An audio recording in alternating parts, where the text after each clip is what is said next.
Thiruvananthapuram Kazhakkoottam elevated ഹൈവേയിൽ car നിയന്ത്രണം വിട്ടു മറിഞ്ഞ അപകടം. ആറ്റിങ്ങൽ ഭാഗത്തേക്ക് പോയ കാറാണ് അപകടത്തിൽപ്പെട്ടത്. മറ്റു വാഹനങ്ങളിൽ തട്ടാത്തതിനാൽ വൻ അപകടം ഒഴിവാവുകയായിരുന്നു. റിനു ശ്രീധര വിശദാംശങ്ങളുമായി. റിനു, എങ്ങനെയാണ് ഈ അപകടം ഉണ്ടായത്? കാർ യാത്രക്കാരന് പരിക്കുണ്ടോ? സ്മൃതി, ഇന്ന് ഉച്ചയ്ക്ക് 2:45 കൂടിയാണ് ഈ ഒരു അപകടം ഉണ്ടാകുന്നത്. അതായത് വിഴിഞ്ഞം കോവളം ഭാഗത്ത് നിന്ന് ആറ്റിങ്ങലിലേക്ക് പോകുന്ന കാർ കഴക്കൂട്ടം ജംഗ്ഷനിൽ വെച്ചാണ് അപകടത്തിൽപ്പെട്ടത്. ആൾട്ടോ കാറാണ്. ഈ കാർ റോഡിൻ്റെ ഡിവൈഡറിലേക്ക് നിയന്ത്രണം വിട്ട് കയറുകയും തുടർന്ന് അത് മറിയുകയായിരുന്നു എന്നുള്ളതാണ് ദൃക്സാക്ഷികൾ നമ്മളോട് പങ്കുവച്ചത്. ഉടൻ തന്നെ പോലീസ് സ്ഥലത്തെത്തുകയും ഇതിൽ 3 യുവാക്കളാണ് ഉണ്ടായിരുന്നത്. അതിൽ ഒരാൾക്ക് ഗുരുതരമായി പരിക്കേറ്റിട്ടുണ്ട് എന്നുള്ള വിവരമാണ് ലഭിക്കുന്നത്. ഇദ്ദേഹത്തെ അടുത്തുള്ള സ്വകാര്യ ആശുപത്രിയിലേക്ക് മാറ്റിയിട്ടുണ്ട് എന്നുള്ള വിവരവും ലഭിക്കുന്നുണ്ട്. മറ്റ് 2 പേരുടെ പരുക്ക് ഗുരുതരമല്ല. എന്തായാലും കാർ ഭാഗികമായി തകർന്നിട്ടുണ്ട്.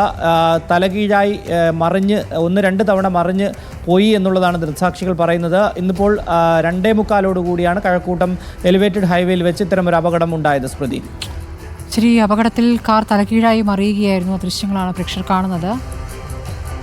കഴക്കൂട്ടത്ത് വെച്ചാണ് സംഭവം. മറ്റു വാഹനങ്ങൾ ഇടിക്കാത്തതിനാൽ വലിയ അപകടം ഒഴിവാവുകയായിരുന്നു.